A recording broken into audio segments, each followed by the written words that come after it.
IAS क्यों लगे हुए हैं भाई?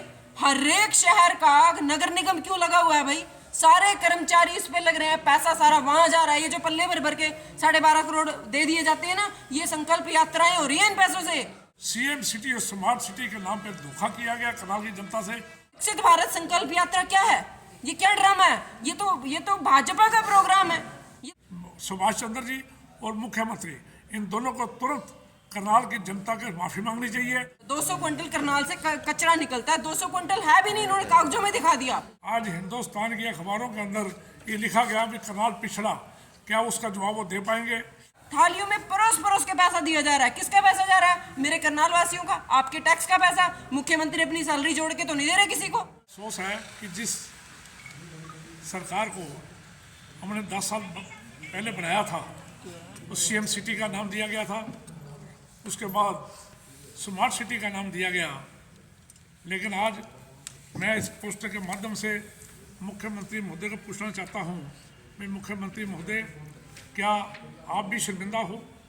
हमारा करनाल आज बुरी तरह पिछड़ चुका है। हमारा करनाल एक बहुत शानदार शहर था, हमारा करनाल एक बड़ा पीसफुल शहर था, जहाँ पिछले 10 साल से सिर्फ हमारे को झूठ बोलकर करनाल शहर के साथ धोखा किया गया। स्मार्ट सिटी के नाम के ऊपर 1000 करोड़ रुपया खर्चने के बावजूद भी आज जो हमारा रिजल्ट सामने आया है, इससे साफ जाहिर है कि ट्यूशन रखने से काम नहीं चलेगा।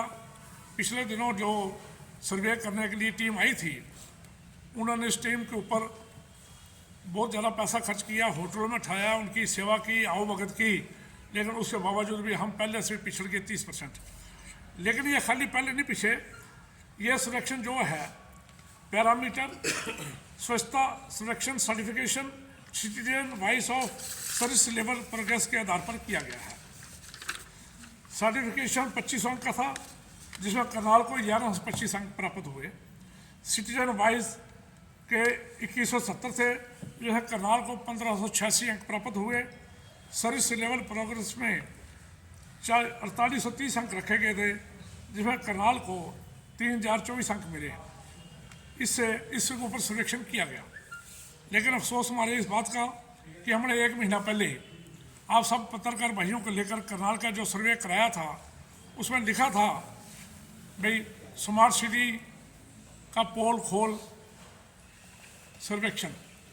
और पोल खोल सर्वेक्षण के ऊपर हमने बता दिया था भी हज़ारों करोड़ रुपये खर्चने के बावजूद हमने करनाल के मुगल कनाल दिखाया, हमने करनाल के पार्क दिखाए, हमने करनाल की सड़कें दिखाई, हमने आपको रेलवे रोड के ऊपर जितने भी शौचालय बने वो दिखाए, सार्वजनिक शौचालय बने वो दिखाए, पार्क दिखाए, ई रिक्शा चार्जिंग सेंटर दिखाया, नाइट मार्केट दिखाई। उसके बाद बीजेपी वालों ने इल्ज़ाम लगाया कि कांग्रेस वाले सिर्फ राजनीति की बात करते हैं। लेकिन आज क्या वो भूलेंगे? ये जो रिजल्ट आया है, आज हिंदुस्तान की अखबारों के अंदर ये लिखा गया कि करनाल पिछड़ा, क्या उसका जवाब वो दे पाएंगे? मैंने डीसी कार्यालय के अंदर जाकर आपको गंदगी के ढेर दिखाए, मैंने डीसी कार्यालय के अंदर जाकर लॉ एंड ऑर्डर की जो विफलता वो दिखाई। उसके बाद आज जो करनाल का हाल है, इसके ऊपर 242 डंपिंग पॉइंट बनाए गए थे, लेकिन शहर में आज भी जगह जगह पर कचरे के ढेर लगे हुए हैं। 2024 का जो पोल है, उसने ये खोल के रख दिया है। स्वच्छता सर्वेक्षण करनाल पिछले साल 85वें नंबर पे था, इस बार 115 नंबर पे हुआ, जिस पे हमारे को शर्म आ रही है। कचरा जो बार है लगाया हुआ प्लांट, वो बुरी तरह फेल हो चुका है, बंद हो चुका है। और इसमें 200 तक प्रतिदिन कूड़ा 2300 रुपये प्रति टन के हिसाब से वहाँ उसको दिया जाता है। 200 टन रोज का है और 1 महीने के अंदर 3 करोड़ 10 लाख रुपया वहाँ खर्च हो रहा है। शौचालयों के रख रखाव के ऊपर ताले लगे हुए हैं। बिजली विभाग का बिल ना देने की वजह से वहाँ बिजली का कोई कनेक्शन नहीं होने की वजह से पानी की सप्लाई नहीं है, जिसकी वजह से शौचालय बंद हो चुके हैं। 5 से 10 कर्मचारी पूरा शहर को देख रहे हैं। 6.5 लाख रुपये महीना इनकी साफ सफाई का रखा हुआ है, लेकिन उसके बावजूद आप देख चुके हैं सभी शौचालय बंद हैं। कहीं ये सारे अधिकारियों से मिली भगत हो रहा है, ना वो भर्ती मिल रही है किसी को, सफाई कर्मचारी को, ना ही उनको देखा जा रहा है कहाँ काम कर रहे हैं कहाँ नहीं कर रहे, जिसकी वजह से गंदगी के ढेर लगे हुए हैं।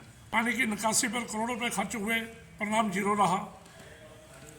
पार्क के रखरखाव में कोई ध्यान नहीं है, ई टॉयलेट पर ताले लटके हुए हैं, महिलाओं के लिए स्पेशल टॉयलेट रखरखाव भाव से दम तोड़ रहा है। स्मार्ट सिटी सिर्फ कागजों में दम में रुक गया है। शहर में जो 30% गिरना 30% गिरना बीते वर्ष 17वां रैंक था, 2020 में 221 में 66वां रैंक था,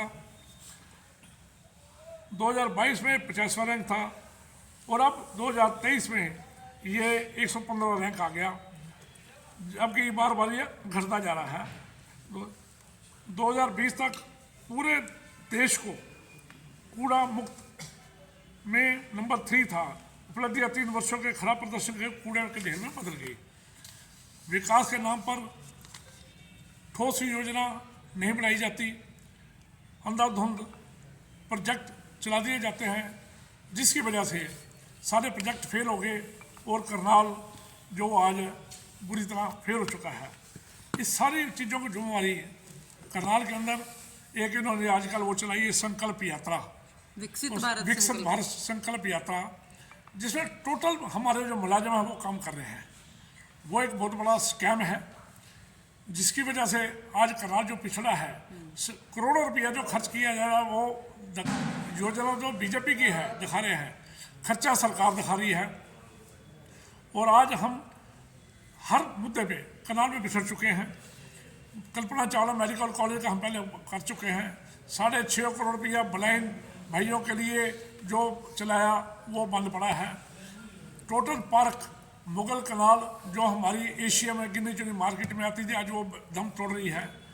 रेलवे रोड खराब पड़ी है। सबसे बड़ा जो आज हम गिरे हैं सफाई व्यवस्था में गिरे हैं। इसका 2-3 पार्षदों को छोड़कर बाकी सारे पार्षदों में हाहाकार मची रही कि हमारे काम नहीं हो रहे, उसका किसी ने संज्ञान नहीं लिया। मुख्यमंत्री को भी पार्षद मिले, पार्षदों की कोई सुनवाई नहीं हुई। 2-3 पार्षद जो हैं वो करोड़ों रुपया कमा रहे हैं, बाकी पार्षद तरस रहे थे भी हमारा काम हो, कहीं काम नहीं हो रहा। लेकिन आज वो बराबर के हिस्सेदार हैं, वो 5 साल चाहे निकाल के हों, आज वो बराबर के हिस्सेदार हैं। करनाल का टोटल प्रशासनिक अदारा इसकी गिरफ्त में आता है। करनाल के लोगों से माफ़ी मांगनी चाहिए कि वो अपने विकास कार्यों पे कसौटी में खड़े नहीं उतर सके। मुख्यमंत्री इस चीज़ के जवाबदेह हैं और टोटल जो अधिकारी जिन्होंने ये सर्वे में हिस्से लिए, जिनके ये जिम्मेवारियाँ थी, वो इस बात के जवाबदेह हैं। सबको तुरंत रजाई देना चाहिए जो अफसर इस पे जवाबदेह में आते हैं, और माफ़ी मांगनी चाहिए करनाल के लोगों के साथ भी 10 साल होने के बावजूद सीएम सिटी और स्मार्ट सिटी के नाम पे धोखा किया गया करनाल की जनता से। उसका हम जवाब मांगते हैं, मुख्यमंत्री इसका जवाब दें। मुख्यमंत्री जी चेयरमैन है स्वच्छ भारत मिशन के और सुभाष चंद्रा जी वाइस चेयरमैन है और दोनों ही करनाल के हैं, विधायक भी हैं, मुख्यमंत्री भी, उसके बाद भी देखो सुभाष चंद्र जी टिकट मांग रहे हैं, उनका कोई ध्यान नहीं करनाल के इसके सफाई की तरफ। कभी देखा आपने कभी सर्वे करते हुए, कभी देखा उन्होंने करनाल मुगल करनाल के ऊपर कितना गंद पड़ा हुआ है? वहाँ पे जो शौचालय है वो भ्रष्टाचार का अड्डा बन चुके हैं और नैतिक धंधों का अड्डा बन चुके हैं। कभी उन्होंने देखा? करनाल की 12 सेक्टर की मार्केट रो रही है, वहाँ सफाई व्यवस्था नहीं है। करनाल की स्लम बस्तियों के अंदर कोई सफाई व्यवस्था नहीं है, जबकि वो खुद स्लम बस्तियों के हकदार बनते हैं, वहाँ से रहते हैं। सुभाष चंद्र जी और मुख्यमंत्री इन दोनों को तुरंत करनाल की जनता के माफ़ी मांगनी चाहिए। अगला चुनाव लड़ने से पहले माफ़ी मांगे, फिर वो मार्केट में आए, कहें भी हमारे को वोट दो, फिर सोचा जाएगा वोट लेने का हकदार है नहीं है। सुभाष चंद्र जी अभी के मेरे बड़े निधि के मित्र हैं, लेकिन इस से बच नहीं सकते, जुम्मेवारी से बच नहीं सकते। ना मुख्यमंत्री बच सकते हैं और करनाल के उपायुक्त महोदय और करनाल का जितने नगर निगम के अधिकारी हैं जो पिछले 1 साल से यहाँ काम कर रहे हैं, वो इस बात से बच नहीं सकते। आज करनाल में जो हमारी शर्मसार हुए हैं उसका ये टोटल लोग जुम्मेवार हैं। अधिकारियों को जिम्मेदारी मुकर्रर करना चाहिए, अधिकारी से दोषी हैं। हाँ, जिम्मेवारियाँ मुकर्रर होनी चाहिए। मुख्यमंत्री को आके यहाँ मीटिंग लेनी चाहिए, संज्ञान लेना चाहिए। प्रेस के माध्यम से हम उनसे मांग करते हैं जितने इस चीज़ के जिम्मेवार अफसर हैं उनकी जिम्मेवारियाँ तय करें उन पर दंड लगाया जाए, उनको जो उनकी सर्विस बुक में लिखा जा सकता है वो लिखा जाए भी ये ऑफिसर स्मार्ट सिटी में काम करने लायक नहीं है, ये ऑफिसर सीएम सिटी में काम करने लायक नहीं है, उनका रिमार्क्स दिया जाए ताकि दोबारा लगाने से पहले पूछा जाए, देखा जाए भी ये सीएम सिटी में स्मार्ट सिटी में काम करने लायक है भी या नहीं है। आप सीएम को कैसा विधायक मानते हैं? सफाई के लिए प्रोजेक्ट्स बनाए जाते हैं इतने करोड़ों रुपए के, तो वो कहाँ जाता है? हम यही तो जवाब आपके माध्यम से पूछना चाहते हैं भी 1000 करोड़ रुपया जो लगा है, ड्रेनेज सिस्टम वो फेल है, बिजली के तारों के ऊपर वो लटक रही है, हजारों करोड़ रुपया बिजली के तारों के लिए आया था अंडरग्राउंड करने के लिए, वो आज प्रोजेक्ट लटका हुआ है। जो ओल्ड सिटी है उसमें तारें लटक रही है और सफाई व्यवस्था चरमरा गई है। जो सफाई कर्मचारी है वो झाड़ू तक उनको नहीं दिया जाता, झाड़ू भी अपने लेते हैं, उनको वर्दियाँ नहीं दी जाती, उनका सर्दी में उनको कोई ऐसी पोशाक नहीं दी जाती ताकि वो अपने शरीर को बचाकर सफाई कर सकें। आज सारी व्यवस्था चौपट हो चुकी है, भ्रष्टाचार के वो चल गई है। 10 साल की विधायकी को आप कितने नंबर दें? मुख्यमंत्री और विधायक के परिणाम 10 साल। अभी नंबर देने की बारी नहीं आई, जब अभी तो कई सवाल इन सब कर लूँ फिर नंबर देंगे। सीएम साहब ने कभी भी आके करनाल में ना तो लॉ एंड ऑर्डर की मीटिंग ली, ना कभी भी कास्ट कारों पे रूपरेखा मांगी, सिर्फ फॉर्मेलिटी करी, भंगड़ा डाला, मेहंदी वो लगाई, होली लगाई, लोहड़ी मनाई और वापस चले गए। कोरोना काल के अंदर वो नहीं आए, 2.5 साल तक लोगों में हाहाकार मची, जो कोरोना काल में नहीं आए वो। उनका पार्षद शरीर दम तोड़ गया, वो करनाल का पार्षद करनाल में उसका ला ही नहीं सका। कोरोना काल के अंदर हॉस्पिटल जो सा था उसमें पूरे आज भी मेडिकल कॉलेज में पूरे सामान नहीं है। आज हम प्रेस के माध्यम से मुख्यमंत्री महोदय से डिमांड करते हैं भी अगले 15 दिन में आकर वो करनाल के लोगों से माफ़ी मांगे, वरना हम सभी साथी उनसे काले झंडे दिखाएंगे ताकि ये पटस जो आज रिपोर्ट आई है उसके तहत। सर, रिपोर्ट्स की अगर माने तो करनाल में हजारों लोग गंदा पानी पी रहे हैं, तो इस पर भी देखना चाहिए, बहुत सारी चीज़ें निकल कर सामने आ रही है। देखिए, जितना भी मेडिकल कॉलेज के अंदर सिस्टम है, चाहे वो पानी चेक करने के वो डिपार्टमेंट हो, जो पानी चेक किया जाता भी कहाँ हमारे क्या स्थिति है पानी की, और बाकी जो टोटल सामान है जिसमें चेकिंग की जाती है, क्या हर एक होटल पे, क्या हर एक ढाबे पे, क्या हर एक जगह चीज़ सही बिक रही है, जो पैमाना सेट करते हैं वो कुछ भी नहीं किया जा रहा। पिछले 10 साल से करनाल के लोग अपने बलबूते पे जी रहे हैं, सरकार की तरफ से ना उनको कोई मुहैया कराई गई है, किसी तरह की सिस्टम मुहैया कराया गया है, ना वो उनसे पूछा गया है। लॉ एंड ऑर्डर भी भंग हो चुका है, चैन स्नैचिंग, बलात्कार, कत्ल, चोरियां रोज हो रही हैं। इसका जवाब जो मुख्यमंत्री है। सड़क बंदी नहीं, टूट पे ले जाती है, क्या कहना है? क्योंकि बनाने की नीयत नहीं होती, वो फॉर्मेलिटी की जाती है सीएम साहब को दिखाने के लिए। सीएम साहब ने जो पीछे लगाया, कैंप लगाने शुरू किए थे, जो लोगों को मिलना शुरू किया, जन संवाद, वो जब निकलना होता है उस टाइम बन जाती है, टेम्परेरी सड़कें बढ़ाई जाती है। आज करनाल के हजारों पेड़ काट दिए गए, किसी को कोई पता नहीं है पेड़ काटे गए कहाँ गए, इसका जवाब भी कोई नहीं दिया जाता। इसके कोरोना के बाद पेड़ ज़्यादा लगाने की बात कही गई थी, लेकिन हजारों पेड़ आप मॉडल टाउन की तरफ उधर जाकर देखोगे लोग पेड़ काट काट के जा रहे हैं, ट्रालियाँ भर भर के जा रहे हैं। अगर रोकने का प्रयास किया जाता है तो गुंडागर्दी दिखाते हैं।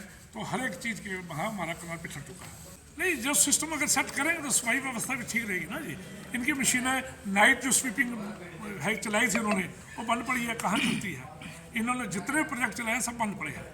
सबसे बड़ा करनाल के अंदर जो स्लम बस्ती है वहाँ पीने का पानी तो गंदा है ही है, वहाँ नालियों में पानी बाहर निकला हुआ है, कोई सफाई व्यवस्था नहीं है। कल भी स्कूल नंबर 1 है 500 उसके पिछले बार 30 घर वाले घूम रहे थे, हमारे घर के आगे 2-2 फुट पानी खड़ा है, पानी की निकासी नहीं है, ना पानी की निकासी है, ना सीवर व्यवस्था सेट है, ना सफाई व्यवस्था सेट है, ना विकास कार्य हो रहे हैं, ना मेडिकल व्यवस्था सेट है, सुरक्षा व्यवस्था नहीं सेट है, शिक्षा व्यवस्था नहीं ठीक है। तो करनाल में है क्या, किस चीज़ की सीएम सिटी है? रोशन जी, सफाई का काम ठेके पे दिया हुआ, मंडी में भी पर मंथ मतलब 60 करोड़ रुपए दिए जाते हैं सफाई ठेकेदार को, नहीं सफाई दिखाई देती है आपको? नहीं, वो तो हम कह ही चुके हैं। सिर्फ 908 कर्मचारी पक्के हैं, सिर्फ 132 कर्मचारी है कच्चे, जो आप ठेके पे कह रहे हो 132 है ओनली, 908 तो रेगुलर है। 1,70,00,000 रुपया सुगम व्यवस्था के लिए महीने का जुलाई से ठेका शुरू हुआ है, 1,70,00,000, और 12,50,00,000 रुपया निगम ने उस कंपनी को एडवांस दे दिया। हम ये पूछते हैं जब तक हुआ नहीं एडवांस याशी कंपनी पहले फेल हो चुकी है, ब्लैक लिस्ट हो चुकी है। अब ये कंपनी को एडवांस में दे दिया 12.5 करोड़ रुपया निगम ने दे दिया, और 1,70,00,000 रुपया प्रति माह है खर्चा है इसका। वो कहाँ लग रहे हैं? 12.5 करोड़ रुपया क्यों दे दिए, किस बात के दे दिए? आप एडवांस दे रहे हो, कोई जवाब नहीं है। काम हो नहीं रहे, एडवांस पहले दे दिए गए। ये बातें जो है हम आपके माध्यम से मुख्यमंत्री महोदय से पूछना चाहते हैं, मुख्यमंत्री महोदय, करनाल के लोगों के साथ इतना न्याय क्यों हो रहा है? करनाल के लोगों को क्यों ठगा जा रहा है? करनाल के लोगों को क्यों लूटा जा रहा है? ये जो पैसे आप एडवांस दे रहे हो, जो कंपनियों को आप चंदा दे रहे हो, ये हमारा पैसा है, करनाल की पब्लिक का पैसा है, टैक्स में लिया गया पैसा है। कोई विकास कार्य नहीं हुए हैं, सड़कें नहीं बनाई जा रही, ये सारा पैसा हो चुका है। 1 जनवरी से 17-18 योजनाएं नई लागू की है सीएम साहब ने। 1 जनवरी से कुछ योजनाएं लागू की है, क्या करना चाहिए इस बारे में? 1 जनवरी से कुछ योजनाएं लागू की है। योजनाएं पहले, वही तो मैंने कहा, आप लेट आए, भी अंधाधुंध योजनाएं चालू कर दी गई है, लेकिन बिना सोचे समझे। कोई जवाब नहीं है, पता नहीं कब चालू करना है, कब नहीं है। हमें कारण बिल्कुल सीधा सा है। 908 कर्मचारी कच्चे भर रखे इन्होंने, सिर्फ और सिर्फ 132 कर्मचारी हैं जो पक्के हैं। अब 908 कर्मचारियों का शोषण होगा तो एक यूनिट में वो इकट्ठे हो जाएंगे, तो कहाँ जाएगा नगर निगम? तो खत्म है, क्योंकि आपके पास अपने तो सिर्फ 132 है ना। आप रेगुलर भर्तियां तो कर ही नहीं रहे, रोजगार के नाम पे तो आपके पास कुछ भी नहीं है, जीरो। तो अब 908 कर्मचारियों को सैलरी नहीं देता ठेकेदार, तो उनकी मजबूरी हो जाती है बैठना बेचारों की, उनको झाड़ू नहीं मिलती। आप देखिए, कहीं भी खड़े होके देखिए, झाड़ू लगाने वाला बड़ा ऊपर से झाड़ू लगाता है। मैं कई बार खड़ी होके बोलती हूँ कि ढंग से रगड़ के लगा दे कि मैडम 4 दिन झाड़ू चलेगी, फिर अपने पल्ले से भरनी पड़ेगी। वो बेचारा कहता है इतनी कि जितनी मेरी तनख्वाह है ना, उससे आधी की तो मेरी झाड़ुएं लग जाती हैं, वर्दी उनको नहीं मिलती। तो हालात इतने बुरे कर रखे, और ये तब हो रहा है जब करनाल को डस्टबिन फ्री घोषित किया था मुख्यमंत्री ने, बड़ा डंके की चोट पे।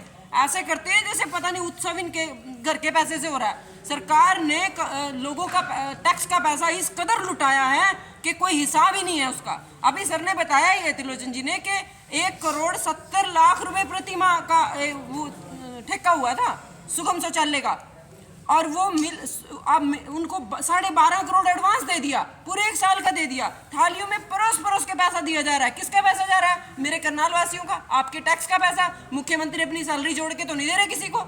हमें लूट खाया है इन्होंने, और हम लोग सिर्फ तमाशबीन बने रह गए हैं। मैं उन लोगों को भी कहना चाहती हूँ कि ये आपके सामने प्रत्याशी थे पिछली बार, आज भी आपकी एक पाई का हिसाब मांग रहे हैं। और लुटा कौन रहा है? जिसको गलती से आप लोगों ने चुन लिया था, तो वो गलती हम ही लोगों से हुई है। इन लोगों ने आंखें मीच ली। क्या हो रहा है कि अंधी पिस्से कुत्ते खाए, एक कहावत है हमारे लोकलों में, है ना। अंधी की तरह एक पिस्से जा रही, और ये पता ही नहीं है कि वो पेट में जा भी रहा, भूखे को मिल भी रहा है, उसको कुत्ते खा के चले जा रहे हैं। ये हालात हो गए हमारे टैक्स के पैसे के। सीएम पता नहीं किस बात का मुख्यमंत्री अपने आप को दावा करता है। 2300 रुपए प्रति क्विंटल का रेट, इतना बड़ा महंगा रेट दिया जा रहा है। 200 टन हमारा कचरा निकलता है प्रति माह, 200 क्विंटल करनाल से कचरा निकलता है। 200 क्विंटल है भी नहीं, इन्होंने कागजों में दिखा दिया, 100 क्विंटल सारा है। तो इतना इन्होंने गदर मचा रखा है। नगर निगम क्यों तबाह हो गया? एक सबसे बड़ी बात यह है जो आप लोगों को बहुत प्रमुखता से उठानी पड़ेगी। आप भाई ने अभी सवाल किया था, करने लायक सवाल तो ये है कि विकसित भारत संकल्प यात्रा क्या है? ये क्या ड्रामा है? ये तो भाजपा का प्रोग्राम है, ये तो भाजपा की रैलियों में चल रहा भाजपा का प्रोग्राम है, ये सरकार का प्रोग्राम है ही नहीं। तो इसमें सरकार के HCS IAS क्यों लगे हुए हैं भाई? हर एक शहर का नगर निगम क्यों लगा हुआ है भाई? सारे कर्मचारी इस पे लग रहे हैं, पैसा सारा वहां जा रहा है। ये जो पल्ले भर के 12.5 करोड़ दे दिए जाते हैं ना, ये संकल्प यात्राएं हो रही है इन पैसों से। तो भाजपा अपना चुनावी प्रोग्राम कर रही है सरकार के पैसे से। सबसे बड़ा विनाश आज से पहले कभी भारत में नहीं हुआ। जो 70 सालों में ये कहते थे ना, मैडम कुछ कौशल योजना में तो लिए गए हैं, कुछ कर्मचारी कौशल योजना के तहत नगर निगम ने लिए ना। हाँ, वो 908 में ही आते हैं ना, वो कच्चों में ही आते हैं ना। तो कौशल रोजगार क्या है? वो भी पूरा शोषण है। सैलरी और घटा दी गई है, DC रेट ज्यादा था, कौशल रोजगार के तहत और सैलरी कम कर दी गई, सैलरी भी कम कर दी गई है, और उनकी मेरिट भी बढ़ा दी गई है कि ऐसे लेंगे वैसे लेंगे। उससे बेरोजगारी और बढ़ गई है, शोषण भी बढ़ गया है। पहले तो आप अपने ठेकेदार से अगर जरूरत पड़ी, हारी बीमारी में पैसे भी मांग लेते थे। अब कौशल रोजगार से आप आगे हो तो आप किसी से पैसे भी नहीं मांग सकते। कर्जदार हो गए लोग, ब्याज पे पैसा ठा के।